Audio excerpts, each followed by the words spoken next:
AITA for saying no when she expected me to pay for her entire family. She brought 6 family members to our dinner for 2 and gave me a surprise. So, I 27 male have been seeing this girl, Emily 25 female, for about 4 months now. Things were going well, like, really well. We met through mutual friends at a housewarming party, hit it off immediately, and started dating not long after. Emily was smart, funny, charming, and had that kind of warmth that makes you feel at ease. We would hang out a couple of times a week, do typical date stuff, coffee, dinners, movie nights, even a little hiking on weekends. We had great conversations, laughed a lot, and while we hadn't had any huge heart-to-heart talks about the future yet, I felt like we were building towards something real. Now, I'm a pretty low-maintenance guy, but I do like doing nice things once in a while. So after about 4 months of casual dates, I thought it would be fun to take Emily out somewhere nice, just the 2 of us. I wanted to level it up a bit. I picked this cozy, upscale Italian place I've been to a couple of times over the years. It's not pretentious, but definitely one of those places where you get dressed up a bit, maybe wear a button-down and shoes that aren't sneakers. I called ahead, made a reservation for 2, even got a haircut the day before. I really wanted to make it special. The day rolls around, and I show up right on time. I walk into the restaurant and glance around, expecting to find Emily waiting at a little 2-seater near the window or something. Instead, I'm greeted by a long table set for at least 8. Sitting there, already mid-conversation and sipping on wine, is Emily, along with her entire extended family. Her mom, dad, 2 sisters, 1 younger brother who looked like he'd rather be anywhere else, her aunt, and a cousin who was already halfway through a plate of calamari. My face must have said everything, because when Emily saw me, she waved me over with a big grin and said, "Surprise. I thought this would be a great chance for you to meet everyone." I froze for a moment. I was completely thrown off. No heads up, no hint that anyone else would be joining us, and certainly not a whole family reunion. I felt like I'd been set up, like I'd walked into the wrong script. But I didn't want to be rude, so I smiled stiffly and sat down in the only empty seat, right between her aunt and her father, who gave me a polite but unreadable nod.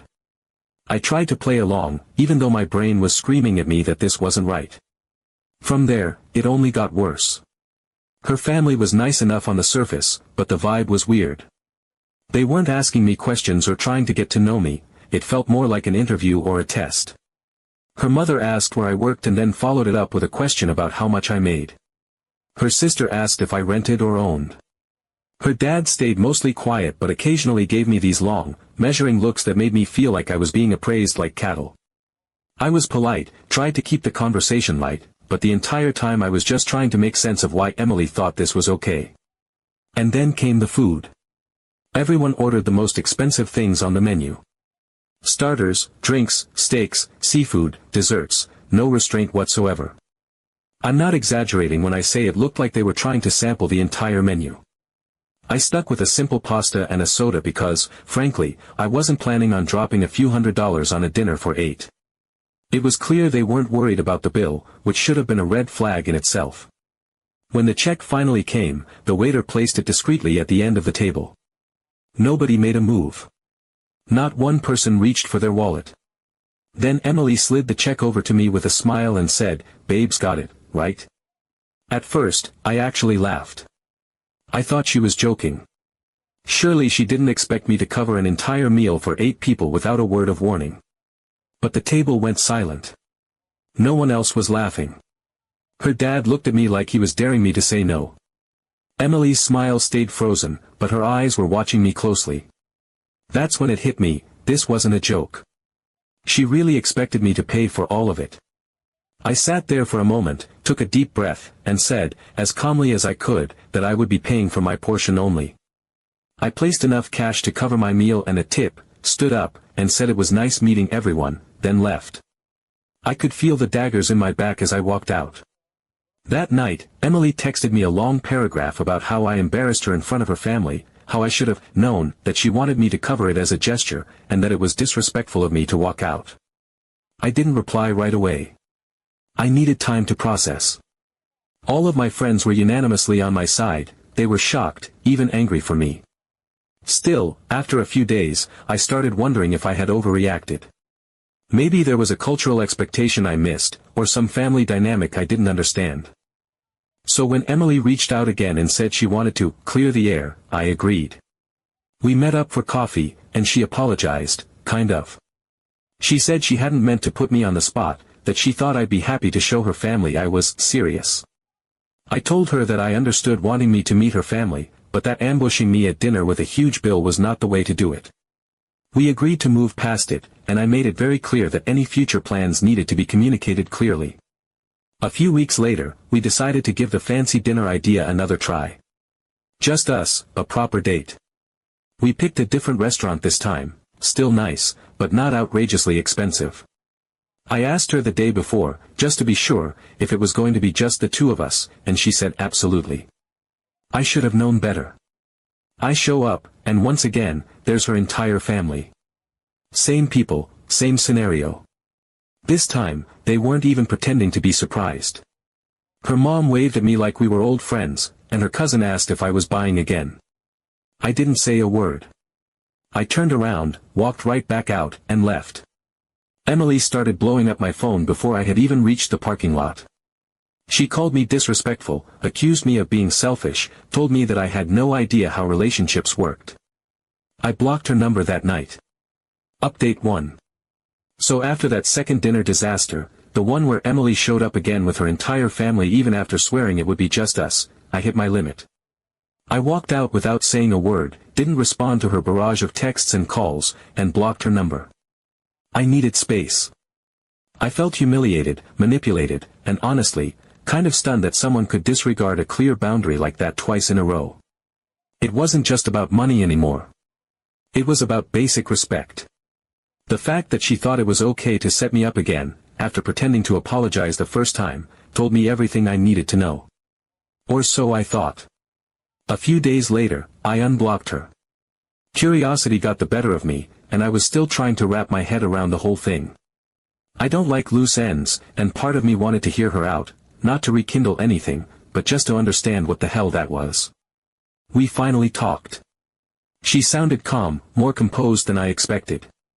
She said I was being tested. Her words, not mine. Apparently, her family has this belief that if a man truly cares for a woman, really cares, he'll show generosity not just toward her, but toward her entire family. It's a tradition, according to her. They view it as a demonstration of commitment, of being able to provide. A sign that the guy is ready to step into a long-term, provider role. I told her flat out that I had no issue with generosity or being there for someone I care about, but springing it on me at dinner and expecting me to foot the bill for 8 people without warning. That's not tradition, that's a setup. She didn't argue with that. She just said, then come to one final dinner. It's important. Just one. I promise it'll make sense. Against my better judgment, I agreed. I don't know what I was hoping for, closure, maybe. Or just some explanation that would make all of this less insane. Something to help me walk away with peace of mind. So I went. It wasn't at a restaurant this time. It was at their house, a large, well-kept place on the outskirts of town. Emily gave me the address and told me to come at 6. When I pulled up, the driveway was full of cars, but everything seemed calm. I braced myself for awkwardness or tension, but when I walked in, it was surprisingly chill. Warm lighting, soft music playing, the smell of homemade food wafting through the air. Her mom greeted me at the door with a smile. Her dad gave me a nod. Everyone else was already gathered around a large dining table, and to be honest, the setup was beautiful. Candles, matching plates, even folded napkins. I didn't know if it was a peace offering or another trap, but I was there, so I decided to just roll with it. Dinner was, no exaggeration, phenomenal. Someone in that family could really cook. There were roast chickens, potatoes, fresh bread, wine, homemade desserts. The vibe was far more relaxed than the previous disasters. People were smiling, laughing, making small talk. Nobody grilled me with questions or acted cold. For a moment, I let my guard down. I even started to wonder if this was their way of apologizing. Maybe this was their attempt at showing that they did value me, but just had a strange way of going about it. After dessert, things shifted. Emily's dad stood up, walked out of the room, and returned a minute later holding a folded piece of paper. He walked over to me, handed it to me wordlessly, then returned to his seat. I opened it. It was an itemized bill from a local catering company, printed and everything. $684. Every item from dinner was listed out, from the roast chickens to the tiramisu. I stared at it for a second, thinking it had to be some sort of joke. I looked up, and her dad was just sitting there with his arms crossed. Emily was watching me closely. Then she nodded, like this was totally normal. Like I should have been expecting it. Her dad said something like, "This is your chance to show us who you really are." I looked at Emily again. She didn't look embarrassed. She didn't look conflicted. She looked like someone following a script she'd read 100 times before. Like this was a rite of passage. Her mom chimed in, saying, "If you want to be with our daughter, you need to show you can take care of her. That's what this is about." I sat there, stunned. These people had literally cooked me a meal just to hand me a bill at the end of it. Not because they needed help. Not because they were poor or struggling. Their house was beautiful. Their clothes were designer. This wasn't about money, it was about control. About some twisted tradition that expected boyfriends to prove their worth with cash. I folded the paper back up, placed it on the table, stood up, and said, "Then you can take care of this check." And I left. Update 2. 3 days after that bizarre dinner at Emily's house, the one where her dad handed me a literal itemized bill for a home-cooked family meal, I was still shaking my head in disbelief. I kept replaying the night in my head, trying to convince myself I hadn't hallucinated the whole thing. I couldn't. It happened. The folded check, the expectant stares, Emily nodding like she was proud of this ridiculous stunt. I had walked out, said what I needed to say, and blocked her number again without hesitation. I figured that was it. I'd dodged a bullet, maybe even a cannonball, and that was where the story ended. I expected radio silence going forward, but instead, on the third day, I got a DM on Instagram from someone named Jenna. I didn't recognize the name at first, but the profile picture clicked. It was Emily's cousin, the one who had already been halfway through an appetizer at the first dinner ambush. Her message was short, "Hey, can we talk for a minute?" I didn't respond. I wasn't in the mood. I'd already wasted enough emotional energy on Emily and her family. But then a minute later, she sent a voice note. I didn't really want to hear it, but curiosity won out. I hit play. Her voice was soft but serious. She said, "Not all of us are like that. I just wanted you to know what's really going on." Now I was listening. I messaged her back, asked what she meant, and that cracked open the dam. Turns out this whole test thing wasn't some deep-rooted family tradition passed down through generations. It wasn't cultural. It wasn't even something Emily had grown up with. It was all made up by her mother. Completely fabricated. A manipulation strategy disguised as tradition.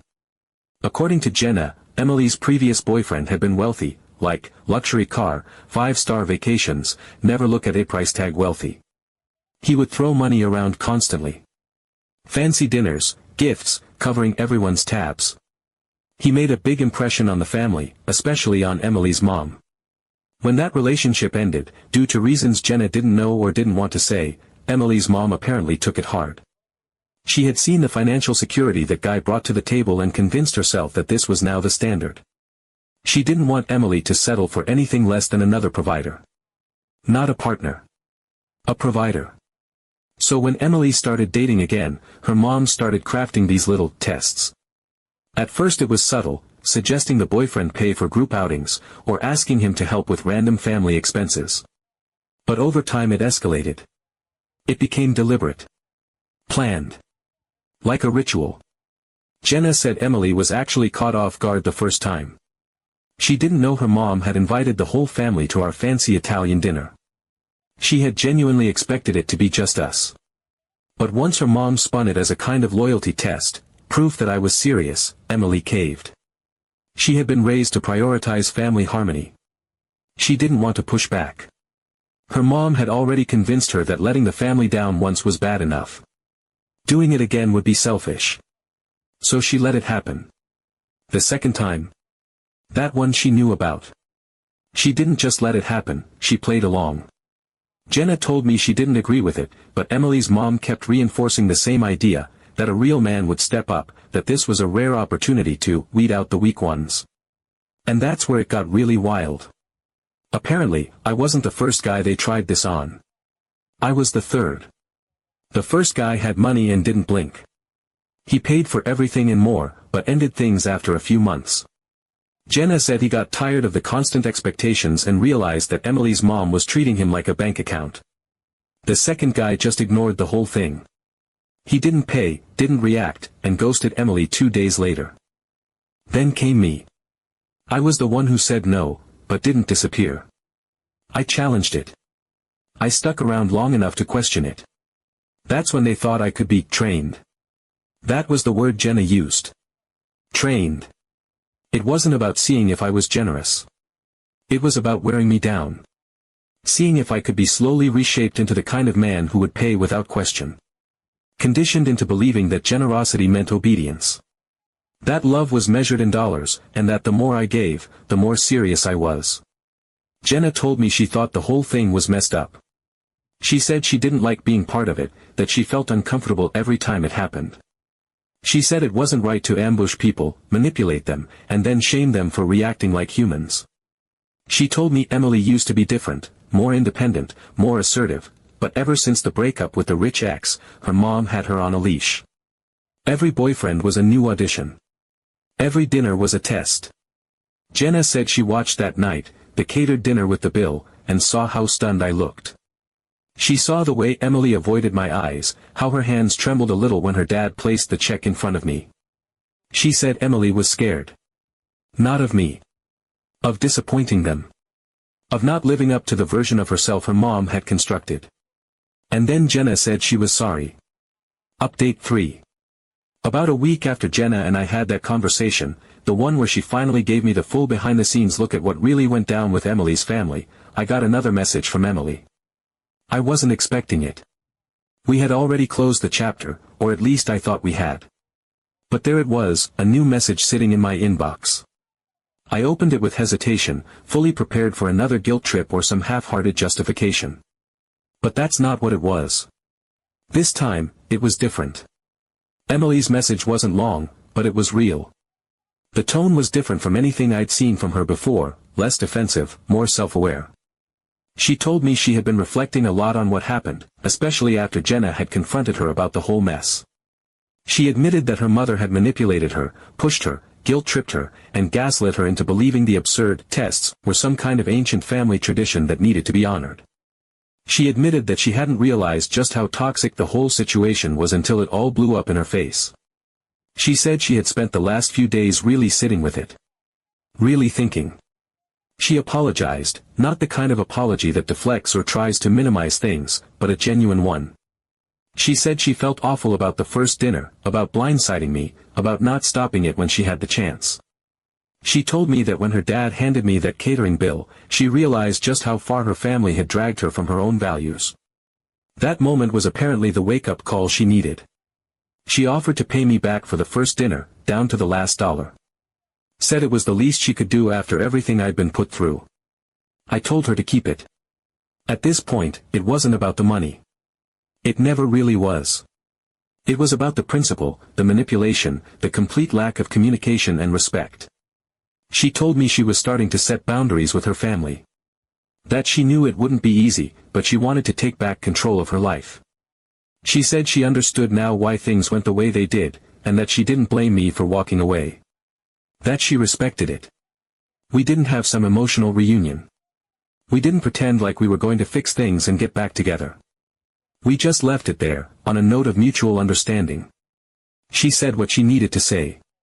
I listened.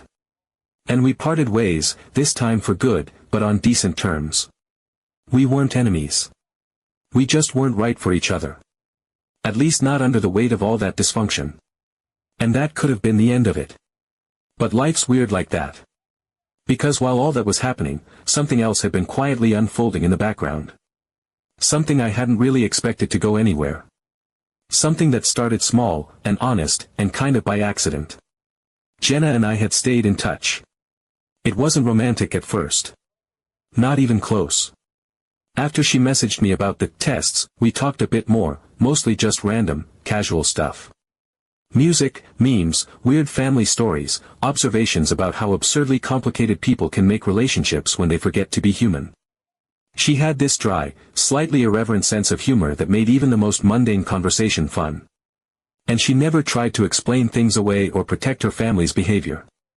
She just acknowledged the dysfunction for what it was and owned the fact that she wanted nothing to do with it. Eventually, we met up for coffee. It wasn't a date. Just two people who had been caught up in a ridiculous situation and came out the other side with the same sense of, what the hell just happened? But that coffee turned into two coffees. Then lunch. Then dinner. It was easy. That's the word I keep coming back to. Easy. No weird pressure. No games. No vague emotional tests disguised as dinner invitations.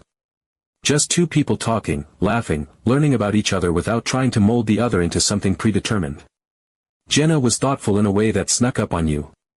She wasn't flashy, didn't try to impress, but she listened. She remembered details. She cared. And there was no performance in it. By the second time we went out, it hit me how rare that was. How comfortable I felt. It was like I could finally exhale, like I wasn't walking into something that had already been decided for me by someone else. It was just, normal. Refreshingly, beautifully normal. She told me she had always hated the unspoken expectations that swirled around her family. That she was the black sheep because she refused to play along. She had watched what happened to Emily with frustration, saw her get slowly reshaped to fit a mold that wasn't hers, and hated every second of it. She tried to intervene, gently, here and there, but there's only so much you can do from the sidelines. With me, she didn't have to be cautious. She was open, direct, and incredibly self-aware. And I found myself really, genuinely enjoying her company. Not because she was connected to this insane story, but in spite of it. If anything, what she'd been through made her stronger. Sharper. More grounded. Now, before anyone jumps to conclusions, no, we didn't rush into anything. There was no whirlwind rebound romance or movie-worthy love confession. It's been slow. Careful. Real. But I can say this with total clarity, it's good. It's really good. It's the kind of connection where I'm not constantly questioning someone's motives or waiting for the next weird thing to drop. I'm not sitting across from her wondering if this dinner is a test. I'm not walking on eggshells trying to pass some invisible checklist. It's just two people figuring it out. One step at a time. So yeah, that's where things stand now. Emily and I are on good terms. No bad blood, no resentment. She's doing her thing, figuring herself out, hopefully putting up the walls she needs to protect herself from the parts of her family that tried to hijack her life. I wish her well. And Jenna? She's been a surprise in all the best ways. No drama, no surprise dinners, no tests, just peace.